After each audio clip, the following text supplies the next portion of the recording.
नमस्कार। आज तिरछी नज़र के चैनल के इस अंक में चर्चा करेंगे हम उस घटना की जिसने सारी दुनिया को हिला कर रख दिया है, और वो घटना है इजराइल पर हमास के द्वारा किया गया आक्रमण। जब सारा इजराइल, सारा देश अपने देश का पवित्रतम दिन मनाने में लगा हुआ था, उस दिन की सुबह सुबह हमास ने हजारों रॉकेट डालकर उस पर आक्रमण कर दिया, इजराइल कंट्री पर।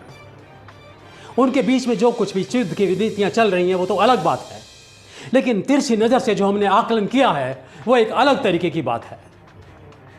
हमारा कहना यह है कि युद्ध किसी न किसी देश के बीच में सीमाओं के विवाद के कारण, किसी और विवाद के कारण हमेशा चलते रहते हैं, और ऐसा तब हो रहा है जबकि 1945 में, 1945 में दो विश्व युद्ध झेलने के बाद सभी देशों ने अपना एक निष्कर्ष निकाला कि हम सबको मिलकर बैठना चाहिए, अब हम युद्ध नहीं करेंगे और अपने देशों की जो भी समस्याएं होंगी सब मिलकर एक टेबल पर बैठकर उसको शांति के साथ सुलझाएंगे, सब मिलकर एक दूसरे का सहयोग करेंगे।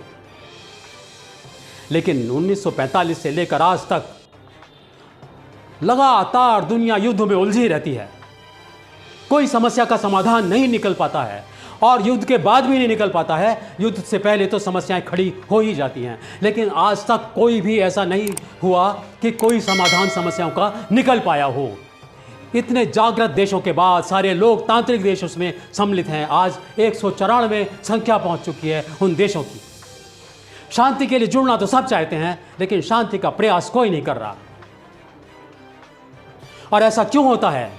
जब इस स्थापना हुई थी यूएनओ की, तब भी वहां पर लोकतंत्र को दबाने का प्रयास पहले ही कर लिया गया था, और शांति के प्रयास में बाधा डालने के लिए पहले ही इंतजाम कर लिए गए थे, और वो था वीटो दिया जाना। 5 देशों को, जो विशेष देश माने गए थे, उनको शक्ति दी गई थी वीटो करने की।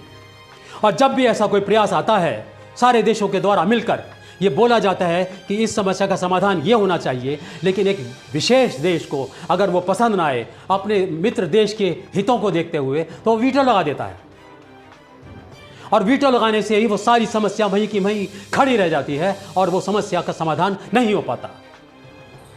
जब लोकतंत्रों की देशों की स्थापना हुई है, तो इस यूएनओ में इस लोकतंत्र की स्थापना क्यों नहीं की गई?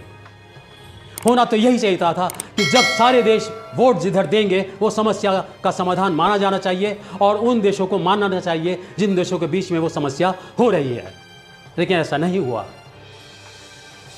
और तिरछी नज़र से जब हम देखते हैं तो इस बात पर हम पहुंचते हैं कि इसका एक और भी एक प्रभाव है, इसका रीज़न कोई और, कारण कोई और भी है जो इस चीज़ों को, समस्याओं को पनपा रहा है।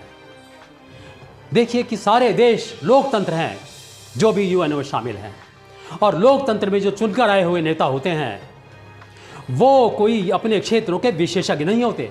केवल एक विशेषज्ञता उनके पास होती है कि उन्होंने वोट सबसे ज़्यादा हासिल किए होते हैं। हम किसी के को कम नहीं मान रहे, ऐसा कोई भी हासिल हो सकता है, फैसले लेने में सक्षम हो सकते हैं, लेकिन ये निश्चित तो है कि उनका हर फैसला वोटों के ऊपर ही आधारित होता है, चाहे वो अपने देश में हो चाहे विदेशों के साथ हो, और ये हर जगह देखा जाता है। हमारा कहना यह है कि अगर लोकतंत्र की स्थापना है तो इस बात की भी स्थापना होनी चाहिए कि वहाँ पर विशेष योग्यताओं को, प्रावधानों को आगे लाया जाना चाहिए, लेकिन ऐसा नहीं होता है। चाहे वो एक देश का शासन हो, एक छोटी पंचायत का शासन हो, या यूएनओ का शासन हो, हर जगह विशेषज्ञों की सीधा रूप से कमी होती है। विशेषज्ञ होते तो हैं, लेकिन उनके हाथ में फैसला लेने की ताकत नहीं होती। फैसला लेने की ताकत उन लोगों के हाथ में होती है जिन लोगों में वोट हासिल करने की भूख रहती है, और वो अपनी भूख को मिटाने के लिए कोई भी गलत या सही फैसले ले सकते हैं। और देखा जाए तो हमारी ये बात सच है कि हर समाधान ना निकलने के पीछे, हर समस्या को उपजाने के पीछे वोटों की ही राजनीति होती है, चाहे वो पंचायत में हो, राज्य में हो, देश में हो, प्रदेश में हो, या विश्व में हो। आप हमारे को इस विचार पर जो हमने आपसे कहा है, हो सकता है आप सहमत ना हो सकता है सहमत हों, तो आप कृपया हमारे चैनल को सब्सक्राइब करें, बेल आइकन दबाएं, कमेंट बॉक्स में आए अपनी राय हमें जाहिर करें और बेल आइकन जरूर दबाएं ताकि हम आपके साथ शीघ्र अतिशीघ्र अपने विचारों से जुड़े रहें और आपकी राय जानने के लिए उत्सुक हैं हम। नमस्कार।